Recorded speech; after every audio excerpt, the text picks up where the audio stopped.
Welcome to BWI Live. I'm Thomas Frank Carr. It is a big game coming up tomorrow. And as always, before Penn State, Michigan, over the last couple of years, Clayton Sayfie of the Wolverine is joining us to talk about the game. And I'm excited for this.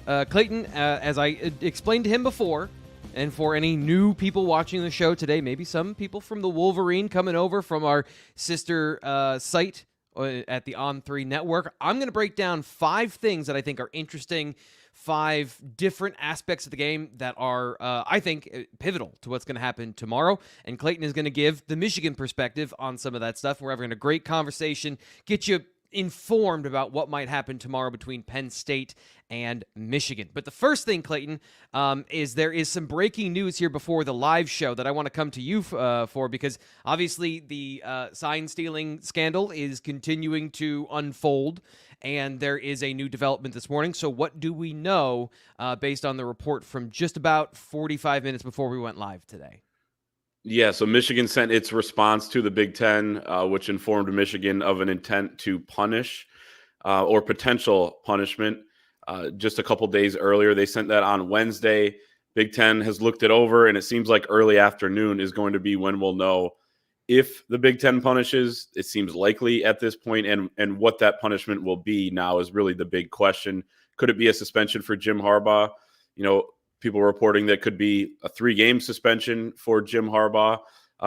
Tom Mars, his attorney, also says today that he will be on the plane one way or the other. Michigan is scheduled to leave at 1 o'clock, or at least he's planning to be on the plane. So if the Big Ten doesn't come down with something before they depart, then you know he's going to be on his way and will be on the team plane there. So it's unprecedented. I mean, incredible. You could probably see the bags under my eyes. I mean, it's been a long few weeks covering this whole thing. It's absolutely nuts. And the fact that he may learn on a plane to Happy Valley that he's going to be suspended is crazy. Now, here's where it gets interesting as well. Even if he is suspended, Michigan is prepared to file an injunction in the court or a temporary restraining order. And he may be able to coach on Saturday anyway, because they feel like, if you read the 20 pages of documents that they sent the Big Ten, which I don't blame anyone for not reading. I didn't. I will be honest. I didn't read that. Yeah. So basically their response was setting up potential, a potential legal case here, not to bore anyone with the details, but essentially, what the Big Ten has presented Michigan is that so far they only have evidence of Connor Stalions doing, these different things. And, there's nothing implicating Jim Harbaugh's awareness or involvement or any other coaches on the staff. And that's kind of Michigan's argument. Hey, let the NCAA process play out. You don't have any reason to step in here prematurely, due in part to Big Ten competitors, other coaches yelling at Tony Petitti, it seemed like on a Zoom call last week or the week before, getting the days mixed up, saying, hey, do something here. So that's kind of where we're at this point. And we will see what the afternoon brings. Yeah, it's going to be a jam-packed Friday news dump, Clayton, and you'll be on the way down here to Happy Valley. It's going to be a busy car ride. Hopefully you have a hot spot and unlimited data, because I do not envy you in that particular situation. One thing that I should mention before we get started into the 5 things is that if this hasn't whetted your appetite for more information, I don't know what is going to. It's a great time to sign up for Blue White Illustrated Big Game Offer. New subscribers, you get 50% off the yearly price. Clayton, I tell everybody every single time, if this is your hobby and your passion, spending $50 for unlimited entertainment, information, all of that at the On3 sites is just such a great deal. Like, if you like video games, a video game when you buy new is $60. If you like alcohol, you buy like a really nice spirit, it's way more than $50. And those things don't last you 365 days. Those are just 2 of the things I thought of that dudes like, Clayton. What are some other things that you could spend $50 on? I'm just kidding. You don't have to come up with anything on the spot. But are you guys running a similar thing over at the Wolverine this week? Yeah, so if any Michigan fans did join in, I dropped the link a couple places. They can head right to thewolverine.com. We got the same deal going on for the big game week, 50% off or $1 for your first month. So, yeah, I mean, people spend money on all sorts of stuff. I mean, coffee every day, that sort of thing. I mean, if a lot of people are addicted to coffee, caffeine, a lot of people are addicted to the information that your site brings and our site brings. So why not join in? Absolutely. And speaking of, let's dive into the 5 things that are going to help determine Penn State and Michigan. Here's number 5. Number 5. So as you may know, Clayton, I spend a lot of my time every week watching the film, trying to understand the opponent, trying to give Penn State fans an understanding of what's coming. And I could not believe this one. The Michigan offense has gone, I think, full spread. 166 of J.J. McCarthy's dropbacks have been with motion. 66 have been without. So the majority of this offense, they do a lot of interesting things. I'm a fan of some of the ways that they're getting players open and stuff they do. But this, it's kind of a side note a lot of times when it comes to offense. And, do you run the ball? Do you pass the ball? But using a trick, I don't want to say a trick, using something like this as a base in your offense feels like really smart coaching to me, and it's done a lot of really good things for the offense. What have your observations been, and do you think it's had the impact that I've described here? I love that this was one of the things, because it's one of the biggest noticeable differences between last year's team and this year's team. And I think it's just Sharon Moore is their sole offensive coordinator now, and has obviously as much control as anybody in the offense, and he's done a really good job with this. And I think they've done a good job kind of mimicking some of the stuff that's going on in the NFL right now. When you look at the Miami Dolphins, for example, who I love watching, and I love watching the pre-snap motions where in Penn State fans will too, like the short ones, like just giving a guy in, for sure, in or even out. Like you'll see this tomorrow, for Penn State fans that haven't watched a ton of Michigan, is they'll have a guy lined up in the slot. They'll motion him. He'll just be sprinting towards the sideline. Then they'll snap the ball, and he's basically already in, kind of like a quasi like wheel route type of thing. They'll do that with Tyler Morris, their slot. They'll use Roman Wilson, their speedy receiver number 1, on a lot of motions. They'll motion the tight ends, obviously do a lot of the traditional stuff to kind of figure out maybe what the defense is doing and see if they can tell if they're in man or zone.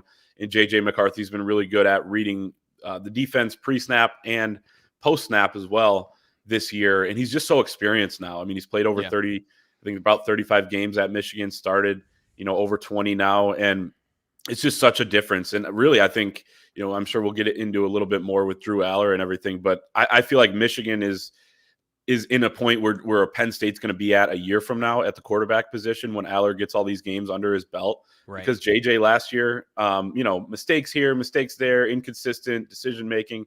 I mean, he has been so clean this year. This will be a tough task against a really good Penn State defense, but the motions have been awesome. It's something I don't even think Michigan fans or media are talking enough about. So you picking up on that, I thought was fantastic. And they'll also do this too. They have Max Bredesen, number 44, who's kind of like a fullback, tight end, H-back combo.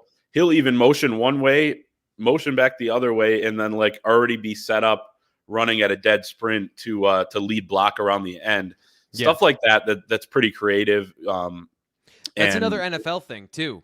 Use a lot of times NFL teams, especially if you look at the Rams and some of those more creative schemes, they'll use a receiver to be a lead blocker, and they'll use that motion, which can look like a couple of different things, and then all of a sudden you've got 44 coming around in a pull to a lead block. That's been devastating. I want to ask you this, and I don't mean that this in a disrespectful way.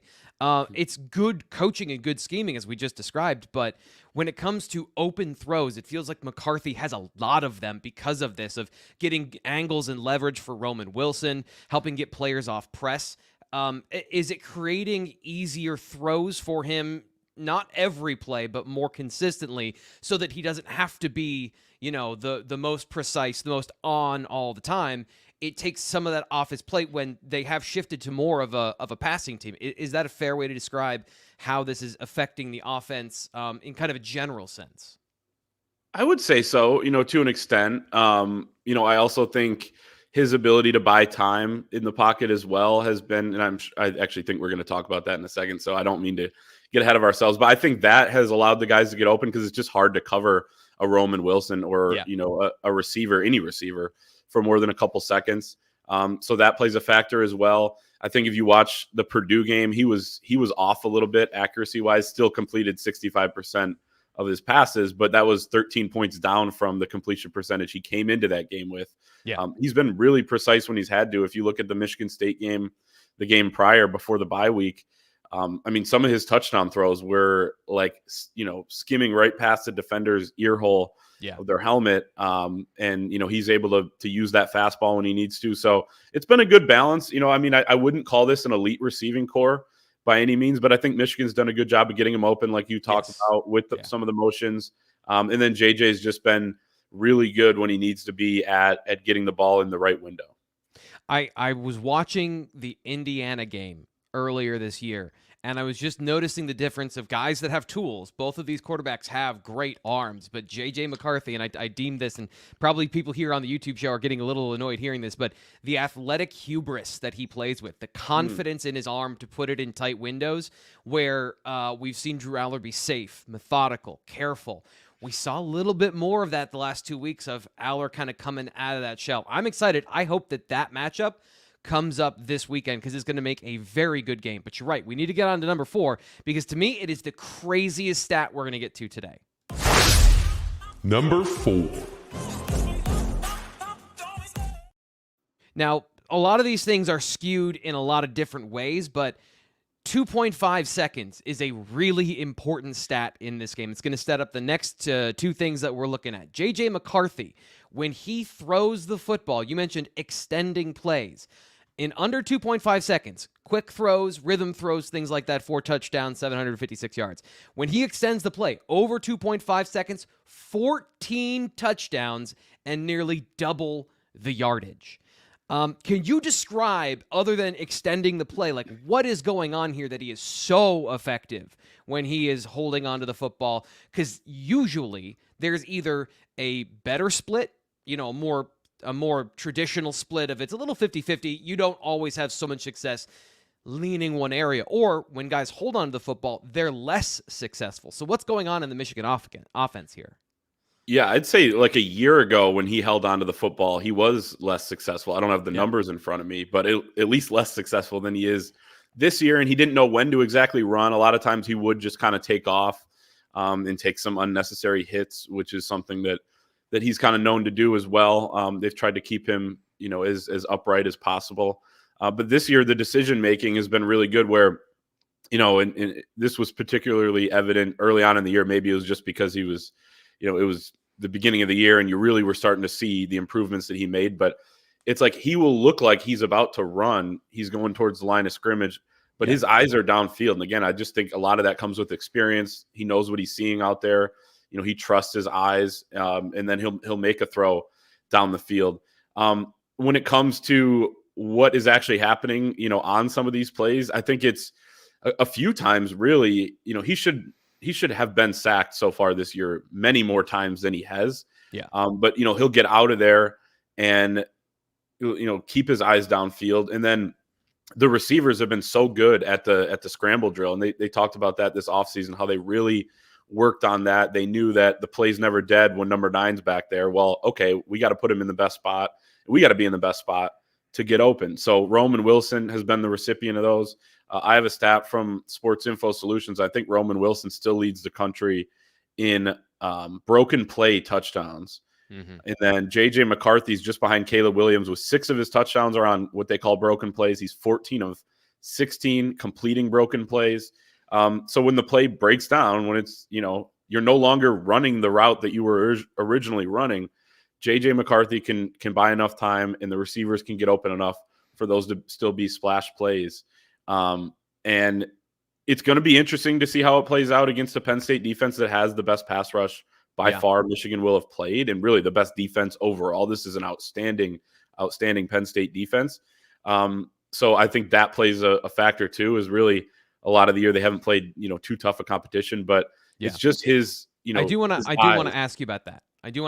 Yeah. How do you square, and this is the mistake that I think some of us made last year, is trying to understand what is on tape and what isn't on tape, and that's a whole nother story. Michigan not playing a lot of fourth quarters. They've used a lot of base offense, especially in the run game, where they haven't done a whole lot of tricky things from what I've seen. It's been pretty much standard. But the schedule allows you to do that. So they have dominated. JJ McCarthy individually, the things we've talked about, these are clearly translatable skills that have gone from, it's not just an easy defense they're playing, but they are playing some bad defenses. Watching the Nebraska defense just be totally confused as to where anybody is in coverage, and safety spinning around, like, it was a little bit sad to watch. How do you square the schedule versus how they've played and how that matches up with a good, really good Penn State defense? What are your calibrations for how you fix all that in your mind? Yeah, I mean, that's going to be really interesting because it's just weird with how the schedule is set up where we're this late in the year and you still have a couple questions. Both offensive tackles, Carson Barnhart on the right side, Ladarius Henderson on the left side, have kind of struggled a little bit in pass protection here and there. And that's, allowed JJ McCarthy to take a couple hits. It's also led to some of those plays where, sometimes those are actually their best plays. Is all right, well, he just skirts right around the pocket and gets out there. So, I think against better edge rushers, they've got to be much, much better in those situations. The offensive line has to protect. The backs have to be, sound with whether that's chipping or knowing when to leak out of the backfield to go on a route, that sort of thing. They got to be on point with all of that. And then I think, the defensive backs for Penn State are going to be better than what Michigan has faced. So again, like I said earlier, I don't think this is an elite receiving core by any means. They do have some better players. I think it's better than, a lot of people, including me, thought it was going to be coming into the season. Mm-hmm. But this is kind of when you have to go out and prove it, right, in the games that it matters. So I don't know that they'll have guys running wide open in this game. And, I think Penn State's coverage will be very good. And maybe they don't, move the ball as well as they have. But I think it's going to come down to, just making those plays when they need to, putting those drives together when they need to. So yeah, it's a question that I'm waiting to figure out an answer to as well.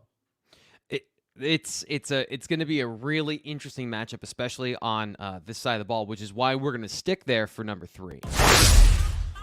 Number 3. So like we just mentioned, Michigan's offense, very different than what we've seen before. And this is kind of a strength versus strength battle. Penn State, the best, as Clayton said, the best pass rushing unit that Michigan has faced this year. So some specifics in that. Penn State leads the Big Ten in quick pressures, so pressures under 2.5 seconds. Getting to the quarterback quickly, they do. Manny Diaz does a great job of scheming guys open in the pass rush, but they also can win one-on-one on the outside. One of the things last year that was a major factor in the game is I felt like, and I feel this way again this year, if you put Michigan's tackles in obvious pass rushing situations, the data and the film say that you can get after them. Last year, Penn State never got them in a 3rd and long. Like, they were never in an opportunity to actually rush the passer where the defense has the advantage. But Penn State this year, leads the Big Ten in quick pressures. They have a deeper, I think, front to do a lot of different things.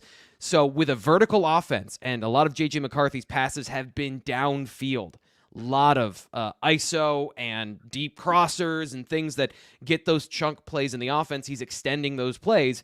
Another reason why he has so many passes that are over 2.5 seconds is it's kind of baked into the offense. To me, this is a huge matchup, Clayton. How do you see Michigan handling Penn State, and how do you think they can in the situations to operate the offense as we've seen, do you think they can get that done against, as we just talked about, the best pass rush that they've seen this year? Yeah. I mean, I think they can have some success. I think Penn State will have quite a bit of success as well. Again, I mean, I think people are a little bit worried about how their tackles will hold up in pass protection. And then if guys aren't, if that happens and you have more guys on you quicker, then you don't allow those downfield routes that you're talking about to develop and to get open.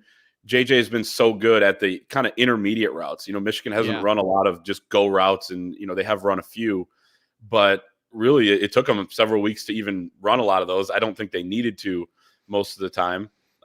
But it's those intermediate, the deep crossers have been, him to Roman Wilson on those have been really, really effective. Cornelius Johnson as well, number 6. So I think that's something that they probably won't get as many of those. They may need to take what's there a little bit more. And then, Manny Diaz, obviously very creative, with his defensive game plan. They're going to be aggressive. Linebackers are going to blitz, and Michigan's got to, communicate well and pick those up. So I think, it is interesting with this matchup because Michigan, like you said, has not really been a running team. I think people aren't talking about that enough. This has been more of a passing team. They've actually run one more passing play than they have run play when JJ's in the game. Of course, they've run more than pass because they've been leading by so much in these games. Exactly. And brought the backups in and everything. But this is a different identity for this Michigan team, and they're hoping to get the run game going. They want to stay ahead of the sticks. But even when they don't, JJ's given them, a chance on 3rd and long, which I think has been really important. Yeah, that's another thing is like you can't say, okay, they've been ahead of the sticks because there's multiple examples of 3rd and 10, and he's throwing an absolute seed on an out route for a first down. Ryan says limiting the run game will still be key. McCarthy is great, but still not convinced he can win a game on his own. Interesting. I think that, we've talked a lot about all of the factors in the offense, but we haven't mentioned, as you just said, not the same running team as they were last year. But again, this is the thing, is last year, leading into the Penn State game, they were by concussive force a good running team. There were a lot of inefficient decisions of just kind of running inside zone and man into fronts that were designed to take that away, and Blake Corum was excellent, right? So Blake Corum, Donovan Edwards, they were explosive. What's the difference this year? Because I still think early in games there is that mentality of trying to establish a run, be that team. Obviously, they will, when they need to, shift and go to the passing game with McCarthy. Do you think that's accurate of what I just described of trying to still be that identity early in the games, or is it really they're just running what they want to run and they get to the passing game when they get to it? Yeah, I think it's a combination. I mean, I do agree. Early on in the games, in the script, it seems like they're trying to establish the run a little bit, especially over the last couple weeks. The Purdue game, it definitely seemed like they wanted to do that. The difference has been, I think, the offensive line and the lack of displacement or push that they're getting. These are guys that are playing fundamental football. They just aren't maybe getting the push that they got last year. And they had Olu Oluwatimi at center a year ago, wins the Remington Award, wins the Outland Award. That's not a small thing. Drake Nugent comes in at center. He's a Stanford transfer. He's been pretty good, but just not as big, not as powerful as Oluwatimi's been. And they're not getting to the second level as well as they did a year ago, which they did, better than anybody. They win the Joe Moore Award for the second straight year. I don't think this is going to be a Joe Moore Award winning offensive line. It's still pretty good. Blake Corum hasn't quite gotten in that rhythm that he did a year ago coming off of the knee injury. Maybe not as explosive, doesn't have as many big runs. And part of that obviously has to do with the offensive line. Donovan Edwards, who had a big game against Penn State, has been pretty quiet in the run game, isn't getting much yards after contact, but he is a threat out of the backfield as a receiver. Penn State will see him in the slot. They'll see him out wide. They'll see him running routes out of the backfield. He's dynamic in that role. But it's just been one of those things where the offense is more efficient than it was last year, even though the run game's been worse. And a lot of that to do with the pass game. So they're kind of fine doing that. I do agree with you. I've been saying it all week as well. Don't feel like they showed a lot against Purdue in the run game. Don't feel like they showed a lot really all year in the run game against Purdue. We didn't see any pin and pull, any of some of their staples that they run. So I think they're going to have some wrinkles. They didn't involve J.J. McCarthy in the run game. He's really effective on some of those read options. So that's something Penn State, I think, is going to have to be ready for because Michigan's going to, pull out a few more stops in this game. KJ Johnson here in the chat. By the way, if you want to ask a question of either of us here on the show, always love to interact with the chat here live on YouTube. KJ, one of our regulars, I think he nails it, Clayton. He says Penn State has got to get home and keep McCarthy in the pocket. Wasn't impressed with the pass rush against Ohio State a couple of weeks ago. Wonder how well the front seven will perform on Saturday. It's not just in the pass rush game, though. As you just said, J.J. McCarthy's legs, selective use so far, but unbelievably devastating when he gets out of the pocket. Do you think I'm always, now against Michigan, I'm always on the lookout for where are the wrinkles coming from, where are the things we haven't seen? Two things that I'm looking at. You don't need to answer both, but the short passing game, if they don't want to go deep as much, and then McCarthy running the football. Do you think this is a game where you could see him break a couple big runs and kind of get the Michigan offense going in that way? I do. I think they're going to use him quite a bit more. They've been really selective with it, like you said, and they've been intentional about that, clearly. And they've talked about that. Can't get much out of the coaching staff on that, but JJ has talked about how they kind of rein him back. They don't want him to take hits. He's a hockey player who likes to take hits, and that's kind of the issue that the coaching staff has with him. Of course he is. Sharon Moore calls him a psychopath. So, that's kind of where they're at. But I think they're going to not throw the kitchen sink at Penn State, but I think they're going to have basically their entire playbook at their disposal in that area, including the short passing games, maybe the screen game if Manny Diaz is going to dial up a blitz. But at the same time, you got to protect as well, and maybe that'll take away some of the running backs going out on routes on traditional pass plays. So it's going to be an interesting chess match, I think, between the Penn State defense, the Michigan offense, and really the other side of the ball too.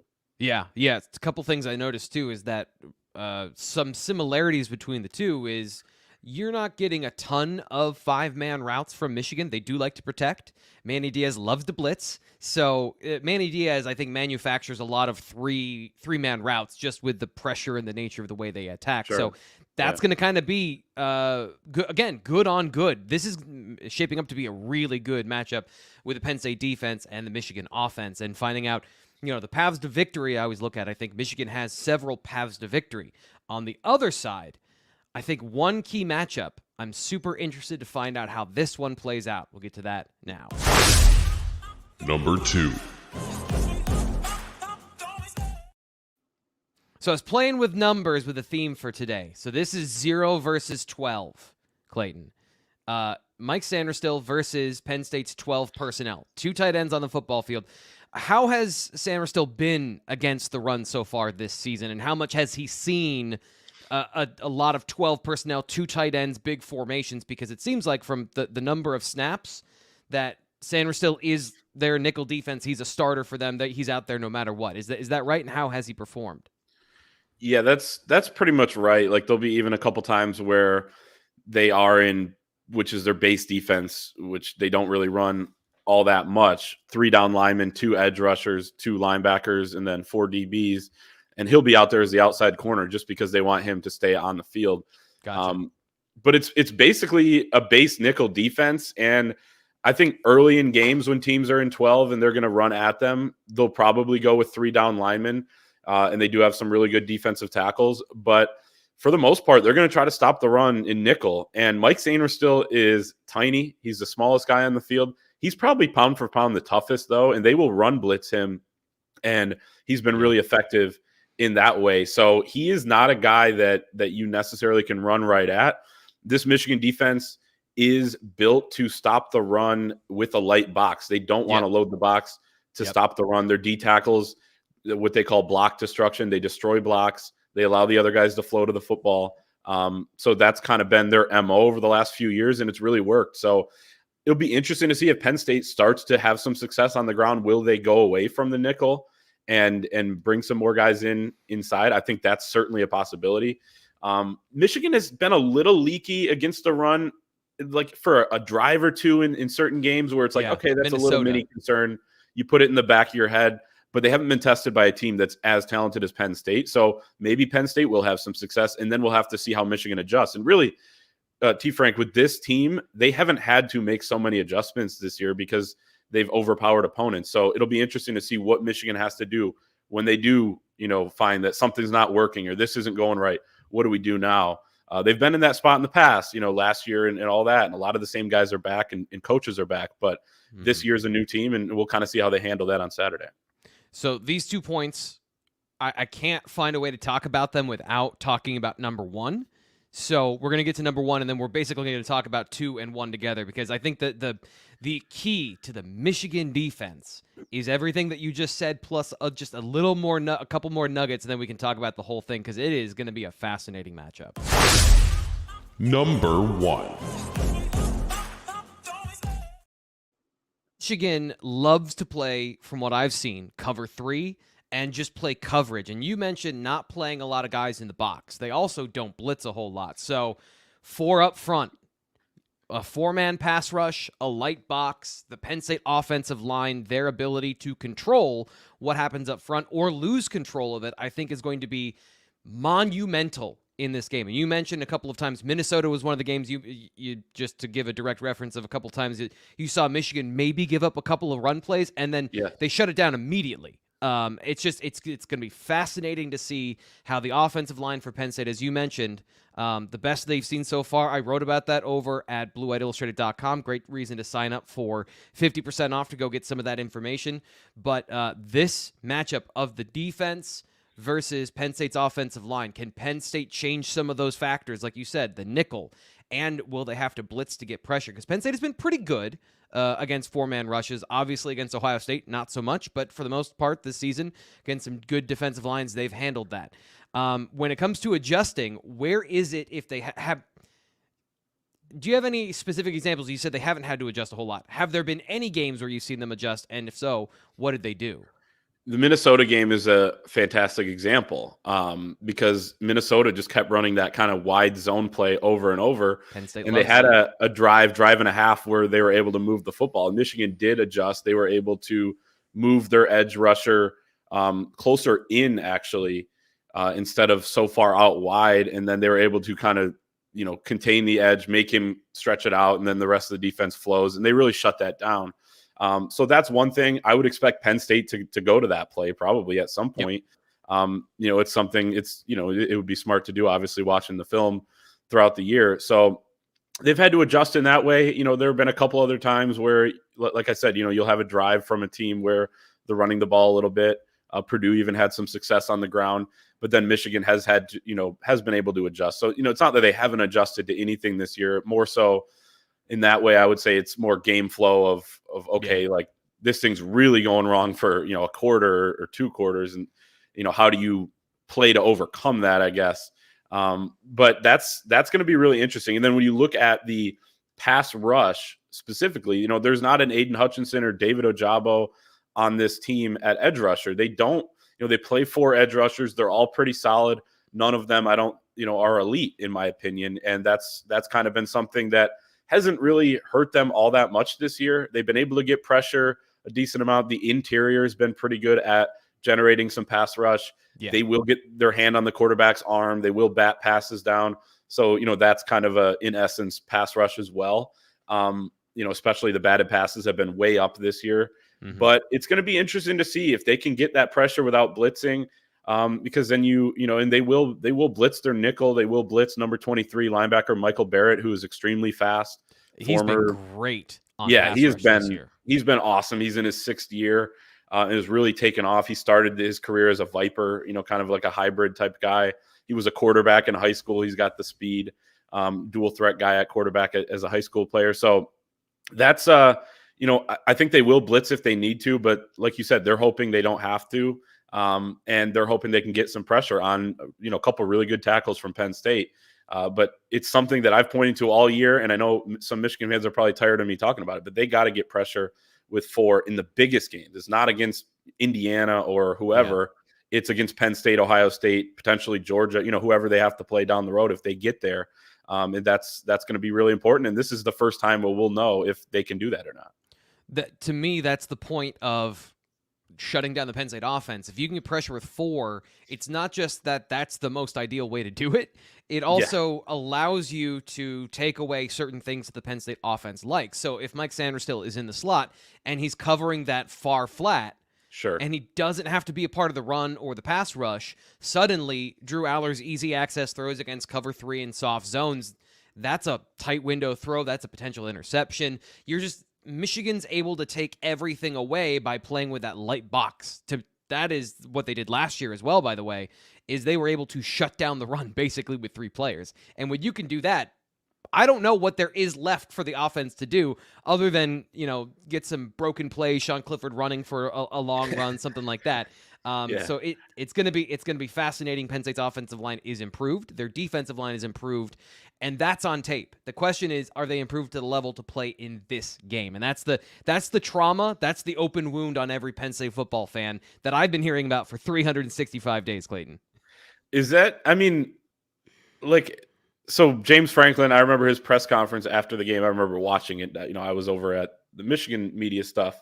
Yeah. But it was like all he was talking about was we got to get bigger, we got to recruit better, whatever. They stopped the run against everybody else last year. Yeah, it seemed like, and they've stopped the run at an incredible rate this year. So is it actually a problem, or was that kind of an anomaly in one game type of thing? I guess that's, I don't watch enough Penn State to really know the answer to that. And I'm interested to see, in Michigan's run game, again, is not as good as it was a year ago. So I don't know that it'll be as much of an issue. But you pointed out earlier, nobody saw 418 rushing yards coming last year either. So anything can kind of happen, I guess. But I'd like to hear kind of your thoughts on that. So when I broke down the game afterwards, that pin and pull, they were using the pin and pull into the boundary and forcing Penn State, their corners, to attack the run. And I think part of that was watching Joey Porter Jr. try and tackle. And then secondarily, Abdul Carter was a freshman, and they just didn't get to those gaps. They really struggled from a speed perspective, because I don't think we had not seen that on film where they would run those pin and pulls, and they broke some tendencies. So it was late, and they were struggling to understand what gap they need to get into, and that led to a lot of those explosive plays. And then once you're off balance, then the basic stuff started to fall apart, where you've got an inside zone that goes for 70 yards or whatever it was. I think the kind of the nail in the coffin was a basic run up front. So it's funny. It wasn't necessarily getting overwhelmed. There were plays where guys were not big enough to be in the right gap. Penn State's bigger, and they're more gap sound this year, and their linebackers are better. So those are the things that have happened since then.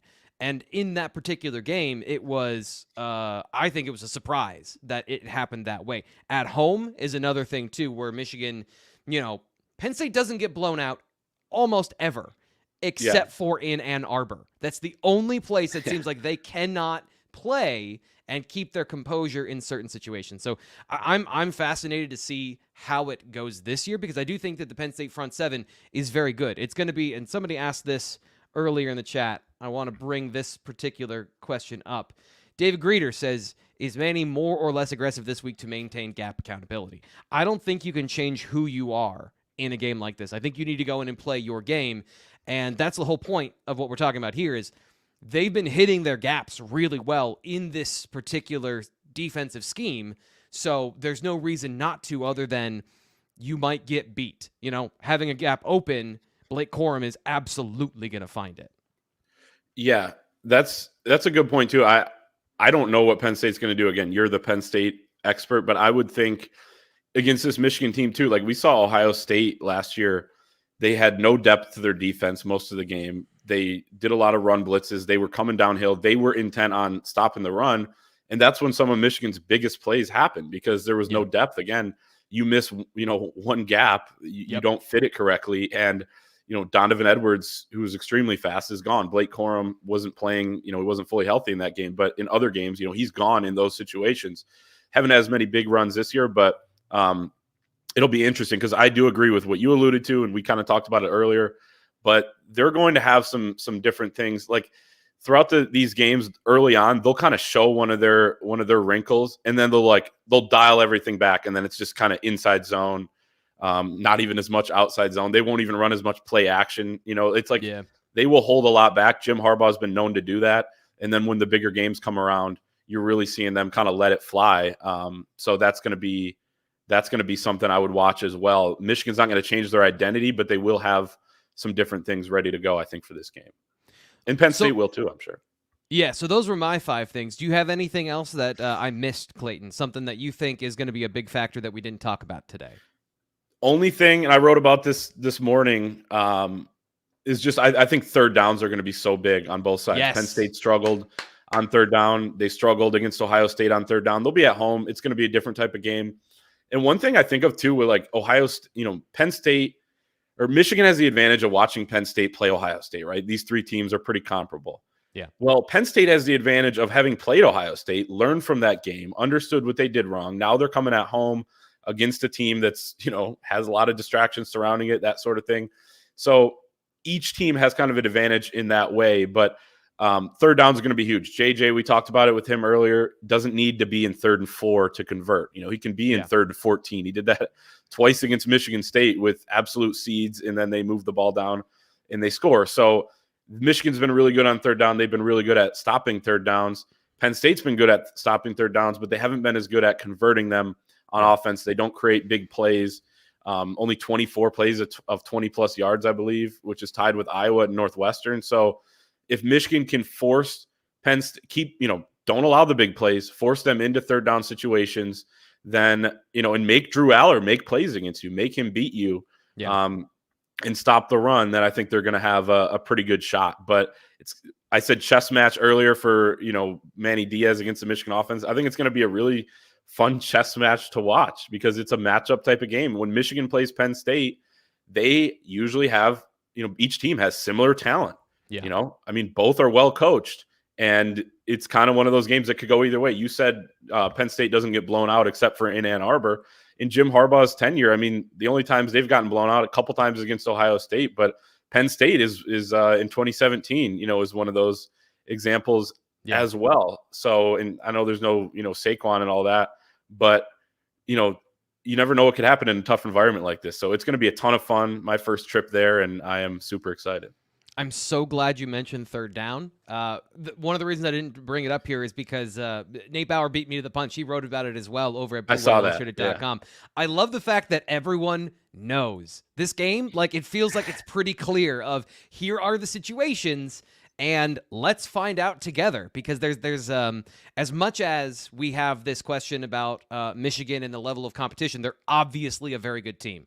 And that's one of the things that I find fascinating is you mentioned similar, comparable talent between these two teams, but Michigan has been very effective over the last 2 years. So what is the separating factor that has allowed them to turn the corner where Penn State is still trying to turn the corner and be one of those elite teams? Because you don't have to go very far to a time where these two teams were in the exact same position as they're both right here and Ohio State's right here. And suddenly the last couple of years, things have turned the corner for Michigan. I want to get your perspective on what that might have been for the Wolverines.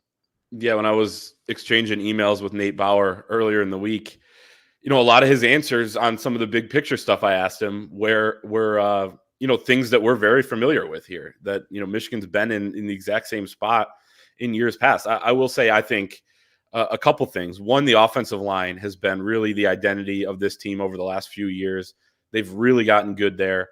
This year, particularly, and last year, but more so this season, just the quarterback play. You got to have an elite quarterback if you're going to compete at this level. I think Penn State's going to have that in the future with Drew Aller, and Michigan certainly has that right now with the Heisman Trophy contender back there. And then defensively, what they've really done with their defensive coordinator hires have been stellar. They've gotten the culture really right at this point. And so there are just so many different factors. Harbaugh a couple of years ago replaced 6 of his 10 assistant coaches and went a completely different direction, and it paid off. So not saying Penn State needs to do that if we're, comparing. I'm just saying from a Michigan standpoint, right, it seems like every button he's pushed has kind of worked. But, there are a million little things I think that have gone into their stretch of success. And the biggest thing this year, despite the level of competition, is they've returned just about everybody. They had the 5th most returning production in college football, including your quarterback, in a league where a lot of teams weren't returning as much. Right. So they've got old guys that stuck around.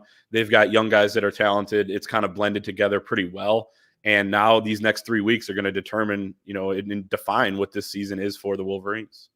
So last question I have for you. I always like to give people the out of, you don't have to give a specific score. I hate that. By the way, people ask me on Tuesday, I'm like, I don't know. Here's a number. I don't know until Thursday. Yeah. So I can give you a score. Yeah. So what do you got?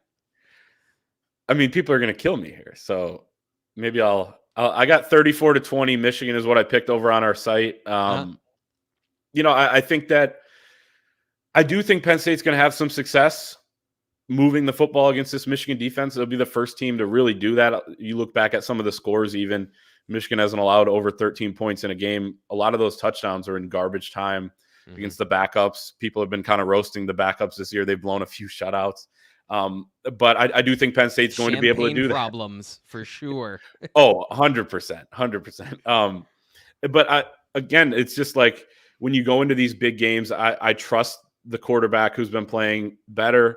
Michigan has seen that throughout the years. On the flip side, you go into Ohio State, even Penn State a couple times as well. You don't have the better quarterback. It's hard to win these big games. It's hard to win them on the road. Michigan's won 21 straight Big Ten games. They are probably at the best point they've been at as a program, maybe minus some off-field distractions. In that time, right now, this week, with all the experience they have, the talent they have. So I got Michigan winning a game that's going to be close basically the entire way through. Maybe put on a score late in the game to pull away a little bit. But I know I'm going to get roasted in the comments and the message board. So. Well, it's not anything new. This is the internet, Clayton. You're going to get roasted no matter what. I know. All of it is fair game, apparently. But we're in the same position. I think it's a little bit closer. We talk about paths to victory. J.J. McCarthy, the run game. If you completely forget about Blake Corum, he's going to rip off some big runs as well. So I just think that the balance they present is more consistent than the Penn State balance, which has been in the last 5 quarters much better. And to me, that's the wild card is Drew Allard, the way he played against Maryland. There was another level of confidence from him that is beyond just Maryland is bad. He was hitting throws that he was refusing earlier in the year. So if that guy comes out and is confident, I do think he can battle with a pretty consistent zone of what they've shown. This is the area where I'm so fascinated. What are the wrinkles going to be? If they come out and do less of the same of what they've done, then that can be a situation where it might cause him to pause. And, just that brief split second of indecision from the quarterback. He's not going to throw the ball to the other team. He doesn't take the cheese when it comes to disguised coverage, but he might turn down open receivers if he's not sure what he's looking at. The consistency of McCarthy, I think, is just that gives you more belief in the matchup on that side. So I think I had 27-24 Michigan. But I saw it. Yeah, your guys' predictions. I think everybody but one of you had Michigan, which, I mean, it's always kind of funny looking at because when you cover a team, you're just so in the foxhole, only looking at your team. And I think you do a great job of looking at other teams. I wish I had more time, honestly, to do that, or I devoted more time to it. But I just thought that was interesting. I would give Michigan an edge, but yeah, it seems like that's kind of the consensus, which is a little bit scary, I think, for some Michigan fans. Well, let's get out of here before the grenades start falling, Clayton. Appreciate you being on the show. Thank you so much. Again, go check him out on the Wolverine, our sister site over in the On3 network. Both of us running a great deal right now, 50% off all of our premium content for new subscribers. You can go read up my matchup profiles at BlueWhiteIllustrated.com. You can check out stuff from Clayton as well. I'm assuming your third down article is chocked with awesome information. So check all of that stuff out on either site. We'll be back tomorrow with our live tailgate show. Former Penn State defensive tackle Aeneas Hawkins is going to join us 9 a.m. live outside the Bryce Jordan Center. We're breaking down the game from his perspective and giving you more information, more ammo going into Penn State and Michigan. It's finally here, noon tomorrow. Talk to you later.